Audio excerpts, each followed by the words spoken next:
Hello बच्चों, आपके अपने YouTube चैनल न्यूरेज एकेडमी में आपका स्वागत है। हम आपको सदिश बीजगणित पढ़ा रहे थे। तो इसके पहले 10 पॉइंट एक्सरसाइज 2 में हमने 11 नंबर क्वेश्चन पढ़ा चुके थे। आइए उसके 12 नंबर क्वेश्चन को पढ़ते हैं। नीचे लिखा हुआ 12 नंबर क्वेश्चन कह रहा सदिश i cap plus 2j cap plus 3 cap का दिक कोसाइन ज्ञात करिए। तो आइए इसके मेथड को समझते हैं कि दिक कोसाइन कैसे ज्ञात किया जाता है और इसके बाद कोई भी क्वेश्चन में तो कैसे सॉल्व कर लो। केवल इतना ही जानना है और बहुत ज़्यादा नहीं। आगे चल के भी हम बताएंगे क्वेश्चन आने वाले, दिक कोसाइन अच्छे से पढ़ाएंगे।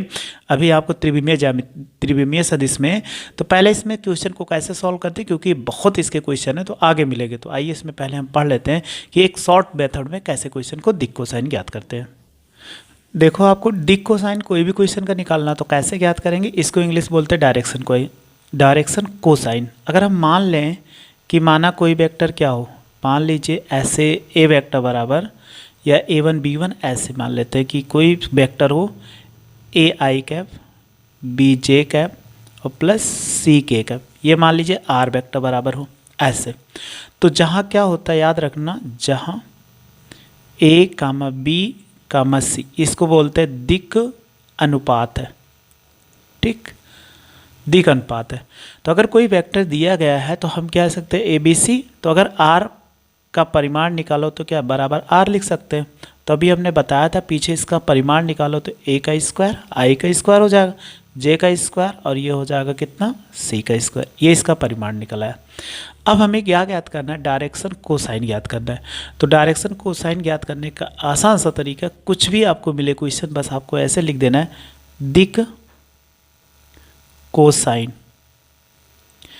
जब दिक कोसाइन निकालेंगे तो याद रखना कि आपको निकालने के लिए जो पहला आई के नीचे लिखा हुआ ए बटे कितना मॉड आर वेक्टर, फिर कामा, दूसरा इसका पहले आई का गुणांक ले लीजिए तो इसका फिर कामा लगाइए, आई जे नहीं बी लेना है तो बी बटे मॉड आर वेक्टर, फिर सी बटे कितना मॉड आर वेक्टर।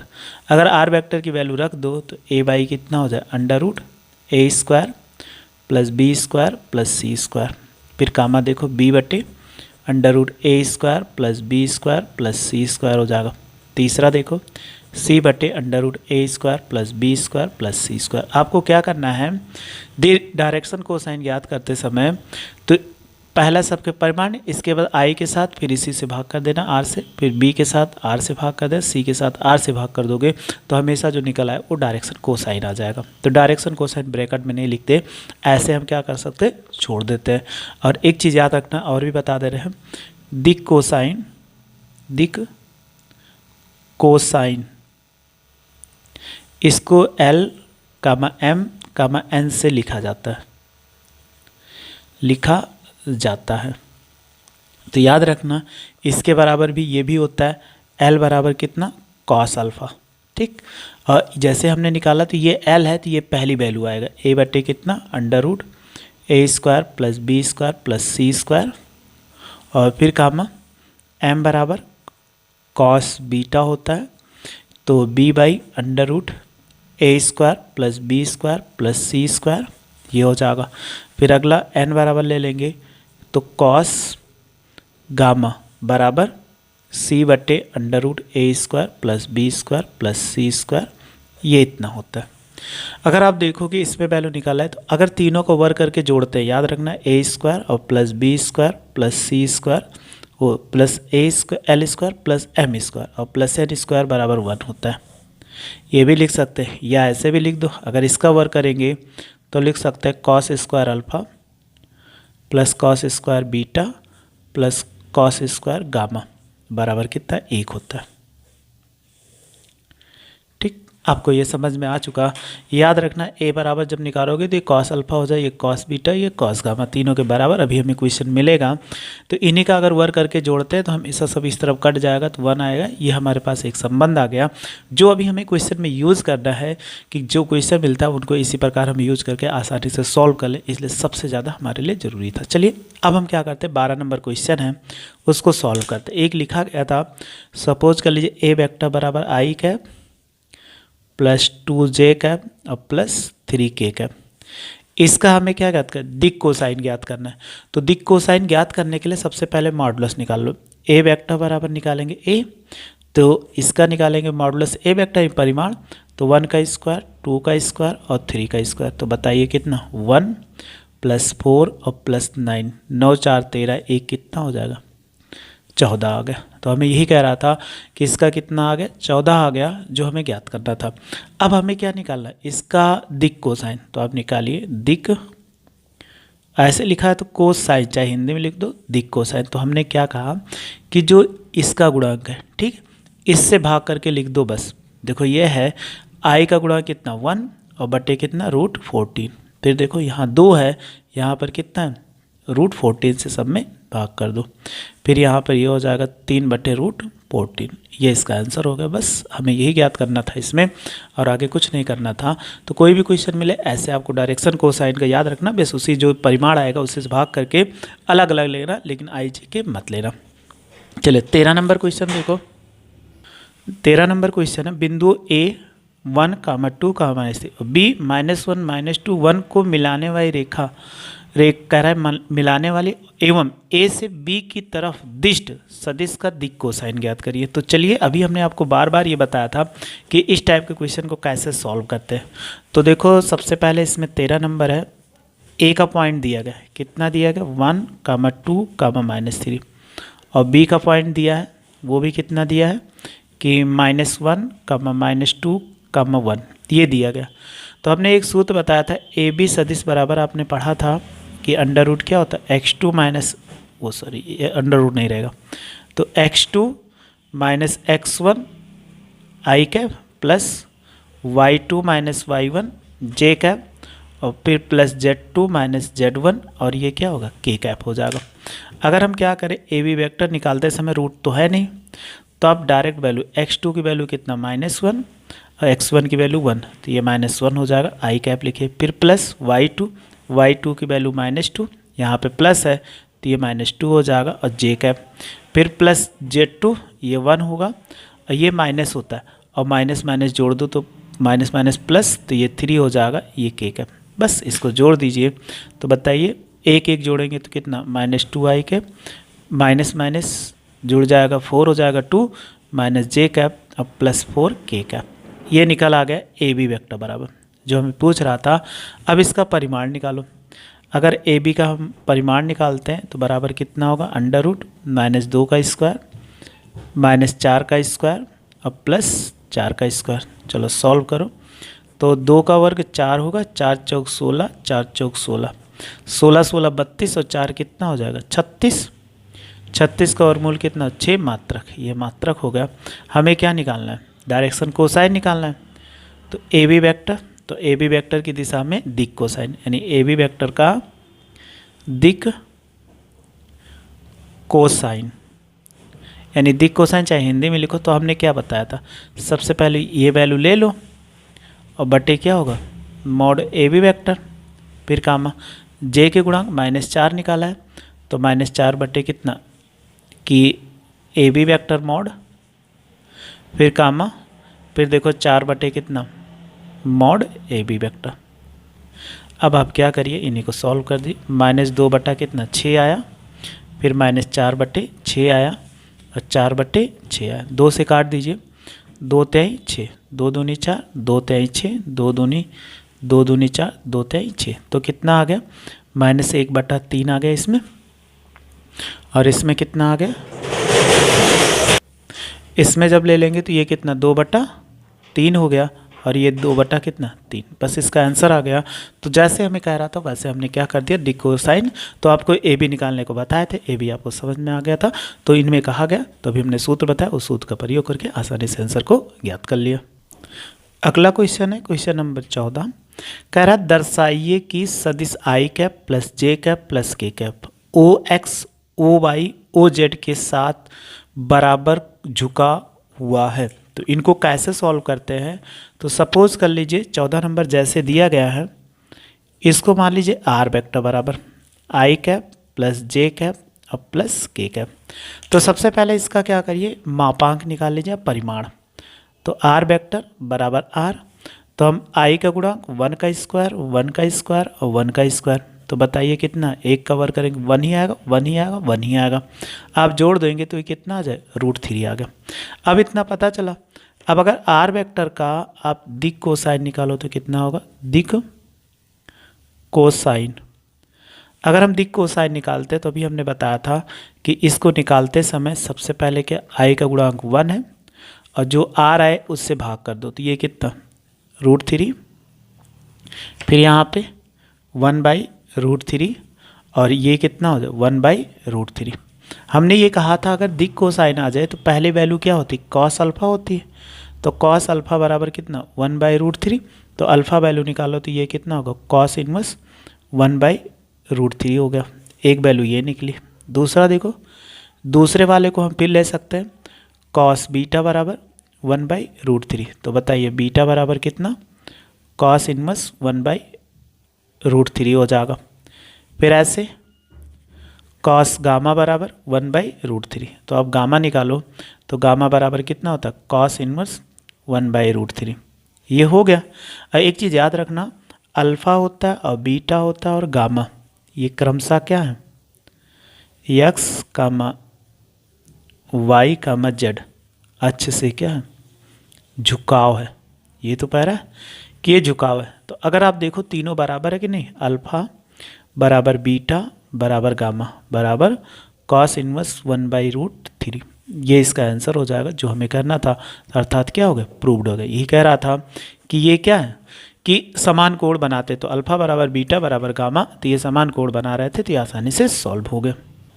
देखिए अगला क्वेश्चन सॉल्व करने से पहले कुछ मेथड है उसको पहले सीख लेते हैं, फिर क्वेश्चन को सॉल्व करते हैं। तो देखिए अगला मेथड क्या है, खंड सूत्र के नाम से जानते हैं। यदि कोई रेखा हो, अगर पी क्यू है, ये इसको बिंदु आर हो उसको दो भागों में डिवाइड करती है, लेकिन अगर देखा जाए कि पी आर और रेशियो कितना हो क्यू आर, ये अनुपात कितना m अनुपात n है, यानी ये रेखा m अनुपात n के रूप में विभाजित कर रहा है, तो ये जो r का सदिश है o से, तो इसी को बोलते हैं r का सदिश o, r बराबर कैसे लिख सकते हैं, अगर अंतः विभाजित करता है, सबसे पहले क्या है अंतः विभाजित, तो o r बराबर याद रखना ये वाली वैल्यू इधर गुणा करा दो, तो हम लिख सकते हैं m o क्यू वेक्टर, फिर इसको इधर गुणा कराओ तो प्लस लगेगा, फिर n ओ पी वेक्टर और बटे क्या होगा, दोनों जोड़ दीजिए m प्लस n हो जाएगा।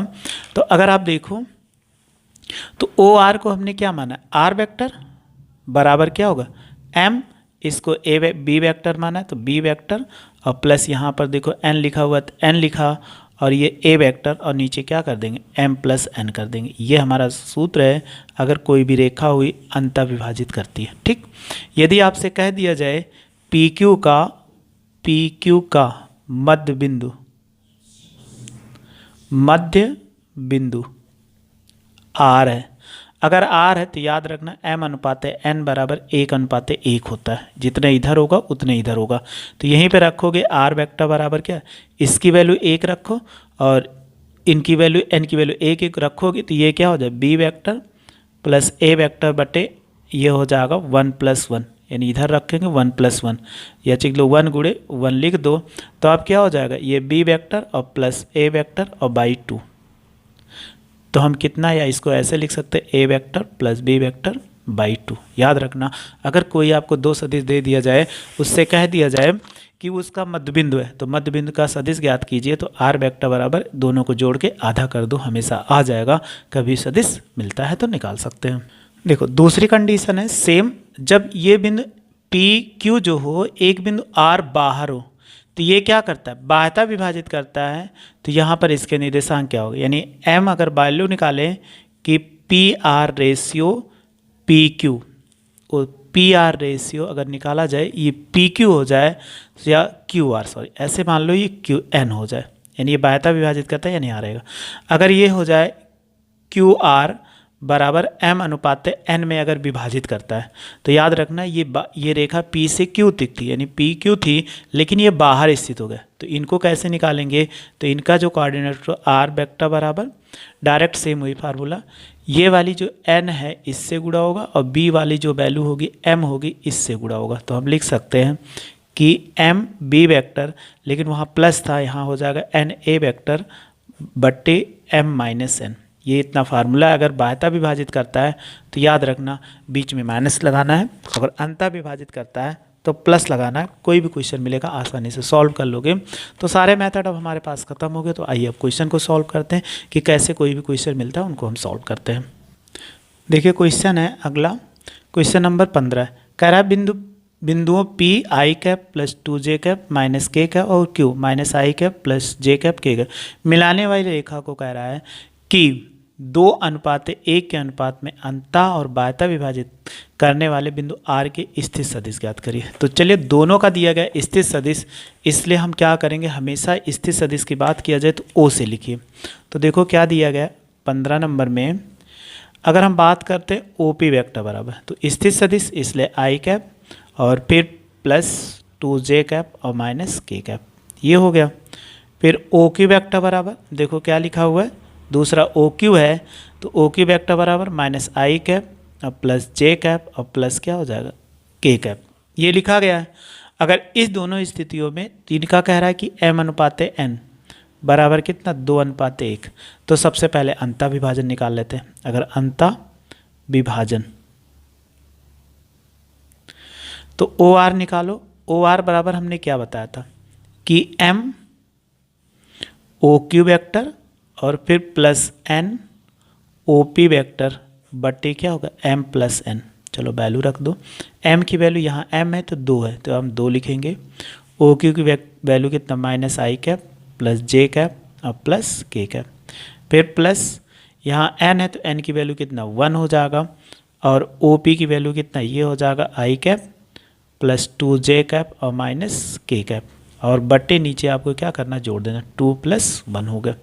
चलिए अब सॉल्व कर लो, 2 के साथ गुणा कराएंगे 2I कैप, फिर देखिए प्लस 2J कैप और प्लस 2K कैप, फिर प्लस है 1 से गुणा कराओगे तो उतने रहेगा plus 2I cap minus K cap, और इसको जोड़ दो तो 2 1 कितना 3 हो जाएगा। तो आप देखिए 2 है I कैप, यहाँ पे 1 I कैप तो माइनस I कैप हो जाएगा। 2 से 2 जोड़ो तो कितना 4J कैप, और फिर देखिए 2 है, 2 में से 1 घटा दो तो प्लस K कैप और बाई कितना 3, ये इसका आंसर हो जाएगा। फिर ऐसे ही हमें निकालना था बाह्यतः विभाजन, तो बाह्यतः विभाजन यहीं पे निकाल ले रहे हैं, बाह्यतः विभाजन तो ये OR था, इतना याद रखना ये OR था। तो देखो OR बराबर हमें क्या लिखना है, अब कि हमने प्लस लिया था वैसे माइनस, तो M OQ vector minus N OP vector बटे M माइनस N, तो रखिए 2, इसकी वैल्यू कितना I कैप, OQ की वैल्यू कितना I cap plus J cap plus K cap, फिर माइनस, और फिर देखिए 1 लिखिए, N की वैल्यू 1 है और OP की वेक्टर की वैल्यू कितना I cap plus 2J cap minus K cap, और बटे कितना 2 - 1, और 2 में से 1 हटा दोगे तो उतना हो जाएगा। देखो गुणा कराओ माइनस 2I कैप और प्लस 2J कैप, और फिर कितना होगा प्लस 2K कैप, माइनस से गुणा कराएंगे minus I cap minus 2J cap और minus minus plus K cap, और 2 में से 1 हटा दिया तो 1 हम लिखे चैनल। देखो 2I कैप 1 जोड़ दो तो माइनस 3I कैप, माइनस 2 और प्लस 2 तो ये कितना हो जाए प्लस 0J कैप, और फिर लिख सकते हैं 2K कैप और प्लस K कैप, ये कितना 3K कैप। तो इन्हीं को आसानी से लिख सकते हो, जीरो वाले को हटा सकते हो तो माइनस 3I कैप और प्लस 3K कैप, ये इसका आंसर हो जाएगा। कोई भी आपको सदिश ऐसे कहा जाए तो आसानी से आप ज्ञात कर सकते हो।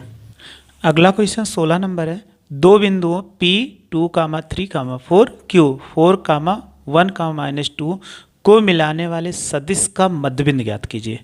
तो मध्यबिंदु ज्ञात करना है तो इसको कैसे ज्ञात करते हैं, देखो जैसे दिया गया वैसे आप ले लीजिए। देखो 16 नंबर क्या है, P की वैल्यू दिया गया, कितना दिया गया, कह रहा है 2, 3, 4, और Q की वैल्यू क्या दिया गया, देखो लिखा गया 4, 1 और -2। इसका आपको मध्यबिंदु का सदिश निकालना है। अभी हम डायरेक्ट वैसे पढ़ रहे होते तो आसानी से ज्ञात कर सकते थे, लेकिन हम सदिश पढ़ रहे हैं तो सदिश के फॉर्म में निकालना पड़ेगा। तो इसका मध्यबिंदु निकालना है तो इसको OP लिख दो। तो OP सदिश में लिखो 2I cap plus 3J cap plus 4K cap, और दूसरा OQ वेक्टर लिख दो, तो ये कितना 4I कैप और प्लस J कैप और -2K कैप। हमें इसका मध्यबिंदु का सदिश ज्ञात करना है, तो बताइए मध्यबिंदु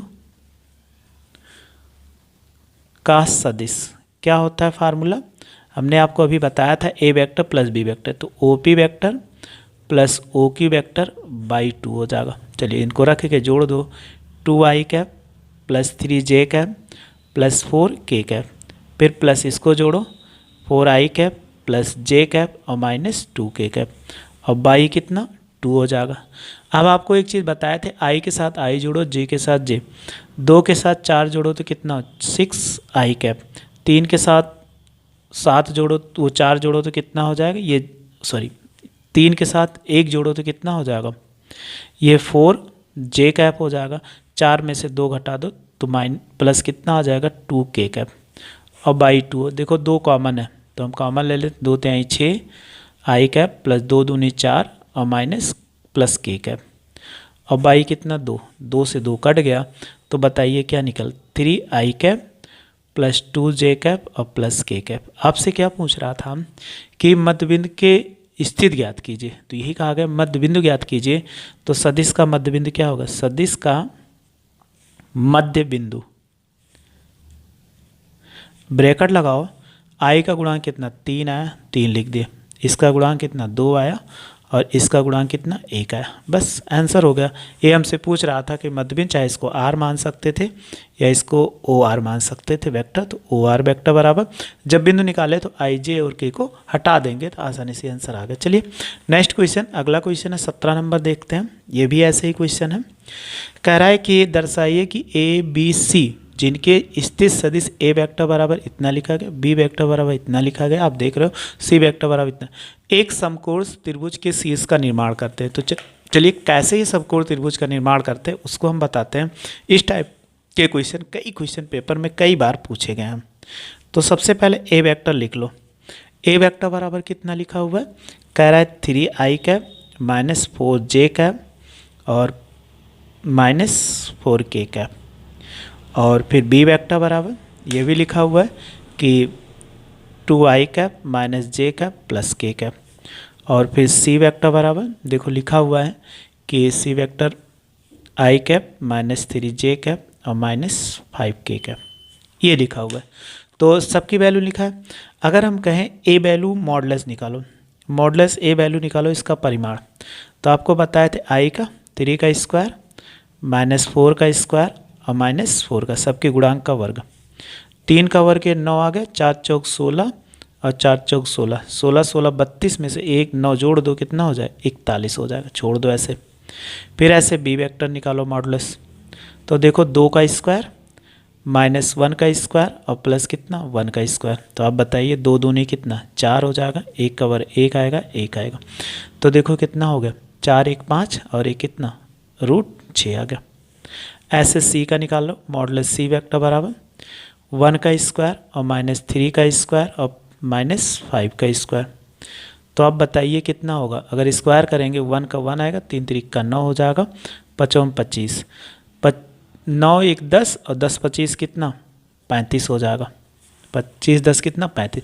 अब आप देख लो सबसे बड़ी भुजा क्या होगी, अगर हम बात करें तो ये मॉड ए वेक्टर होगा, और ये दोनों में छोटी और बड़ी से हमें कोई मतलब नहीं। अब आपने एक पढ़ा था पाइथागोरस प्रमेय, और याद रखना पाइथागोरस प्रमेय उसमें लागू होती है जिसमें कोई त्रिभुज समकोण हो, तो पाइथागोरस प्रमेय से हमने बताया था जो सबसे बड़ी भुजा होती है वो कर्ण होती है। तो देखो कर्ण हमारे क्या मिल रहा है, अगर हम ऐसे लिख दें ये सबसे बड़ी भुजा और फिर मॉड ये हो जाएगा बी वेक्टर स्क्वायर और प्लस मॉड सी वेक्टर, हमने यही तो पढ़ा था कर्ण का स्क्वायर बराबर क्या होता है लंब का स्क्वायर और प्लस आधार का स्क्वायर। तो कर्ण को सबसे पहले जो रूट के अंदर बड़ा है वो कर्ण हो जाए, तो वैल्यू रखो अंडर रूट कितना हो जाएगा कि 41 का स्क्वायर और फिर देखो अंडर रूट 6 का स्क्वायर फिर अंडर रूट 35 का स्क्वायर। एक चीज़ आपको पहले से मालूम होगा किसी का वर्ग करते हैं तो वर्गमूल खत्म हो जाता है, ये 6 हो जाएगा प्लस कितना 35, अगर आप जोड़ दो तो 41 और ये 35 6 कितना 41 बराबर आ गया, अर्थात ए बी सी क्या करते हैं ए बी सी एक समकोण त्रिभुज बनाते हैं। ये हमसे पूछ रहा था कि बनाते हैं कि नहीं, तो दिखाना था बनाते हैं कि नहीं, तो हमने दिखा दिया कि ऐसे आपको कोई भी क्वेश्चन मिले आसानी से आप दिखा सकते। तो चलिए 2 क्वेश्चन और मालूम है, इनको भी ऐसे सॉल्व कर दे। ऑब्जेक्टिव क्वेश्चन है, ऑब्जेक्टिव क्वेश्चन आपको बताया है पहले, ऐसे क्वेश्चन आपके लिए बहुत इंपॉर्टेंट, क्योंकि 6 नंबर में ऑब्जेक्टिव क्वेश्चन आते हैं, तो इनको आपको ध्यान से देखना पड़ेगा। ऐसे ही टाइप के क्वेश्चन मिलेंगे। कह रहा त्रिभुज ABC में कौन सा सत्य नहीं है, कह रहा कौन सा सत्य नहीं है, ये इसमें कह रहा। अब हमारे लिए सबसे पहला डाउट हो गया कि इसमें कैसे पहचाने कौन सा सत्य है कौन सा सत्य नहीं है। तो चलिए एक त्रिभुज लिए हैं, इनको पहले हम थोड़ा सा बना के सॉल्व करके दिखा देते हैं, फिर अभी आप तुरंत बता दोगे कि कौन सा सत्य है कि नहीं। अगर सत्य पूछा गया होता तो तुम्हारे लिए बहुत आसान था। अब हमारे लिए थोड़ा सा टॉपिक टिपिकल ये हो गया कि कह पूछ रहा है कौन सा सत्य नहीं है। तो हमने इसके पहले लेक्चर में आपको 1-2 लेक्चर पहले ही बताया था कि अगर कोई त्रिभुज हो जैसे सदिशों का जोड़ना, तो आप क्या लिख सकते, ए से बी गया, देखो ए से बी गया और बी से सी की ओर, तो ये जुड़ जाएगा और बराबर क्या लिख सकते, ए सी वैक्टर। ठीक, पहला ऑप्शन हो गया। अगर ऐसा मिलता है, अगर इसको लेफ्ट साइड ले लो तो क्या हो जाए, ए बी वैक्टर और प्लस बी सी वैक्टर और माइनस ए सी वैक्टर हो जाएगा। हमने एक चीज़ और बताया था, ए सी वैक्टर बराबर क्या होता है, माइनस सी ए वैक्टर। अगर इसको माइनस सी ए कर देंगे तो माइनस माइनस क्या प्लस हो जाएगा, ये दूसरा ऑप्शन सही हो जाएगा। तीसरा अगर देखें तो A B vector plus B C vector, अगर ये माइनस है तो माइनस माइनस प्लस कर दे तो सी ए वैक्टर बराबर 0। अब आइए कुछ ऑप्शन हमारे पास मिल गए, अब इससे बताते कौन कौन से ऑप्शन सही है। तो देखो पहला सही है, A B vector plus B C, अभी बताए थे, A B vector B C vector C, ये भी सही है। फिर कह रहा है A B vector B C vector minus C A vector, और ये कह रहा है माइनस सी बी वैक्टर। तो ए बी को इधर वाला सी ले जाओ तो कोई दिक्कत नहीं होगी, तो ये हमारा क्या ऑप्शन नंबर सी सही है। आगे देखिए 19 नंबर क्वेश्चन कह रहा है यदि ए वेक्टर बी वेक्टर 2 संरेख सदिश है तो कौन सा सही नहीं है, ये कह रहा है। ए वेक्टर बराबर लेमडा बी वेक्टर, ये सही है। फिर कह रहा है ए वेक्टर बराबर लेमडा प्लस माइनस कोई भी गिनती आ जाए लेकिन दोनों बराबर हो तो वो संरेख होंगे। ए और बी वेक्टर क्रमशः कह रहा है कि घटक समानुपाती नहीं होते, ये गलत है, समानुपाती होते हैं, तो इन्होंने सही कहा है। दोनों सद ए और बी दिशा समान है परंतु परिमाण विभिन्न है, तो ये भी गलत है। संरेख का मतलब क्या होगा कि दिशा समान हो, दिशा ऐसा नहीं समान हो, दिशा विपरीत हो सकती है लेकिन परिमाण उसके रहेंगे समान। तो ये हमारा ऑप्शन नंबर डी होगा, वो सही नहीं हो जाएगा। तो आपको ये सारे क्वेश्चन का सोल्यूशन मिल गया। तो ऐसे ही सारे नेक्स्ट वीडियो में आपको आगे में लेकर मिलते हैं, थोड़ी सी बड़ी वीडियो है और ये एक्सरसाइज खत्म होगी ना, बहुत बड़ी वीडियो आगे पढ़ाएंगे। बस मेरे साथ ऐसे जुड़े रहिए, अच्छे से पढ़ते रहे, आपको कोई दिक्कत नहीं होगी। वीडियो अच्छी लगी तो लाइक और शेयर करो तथा मेरे चैनल को सब्सक्राइब कर लीजिए। वीडियो देखने के लिए थैंक यू सो मच।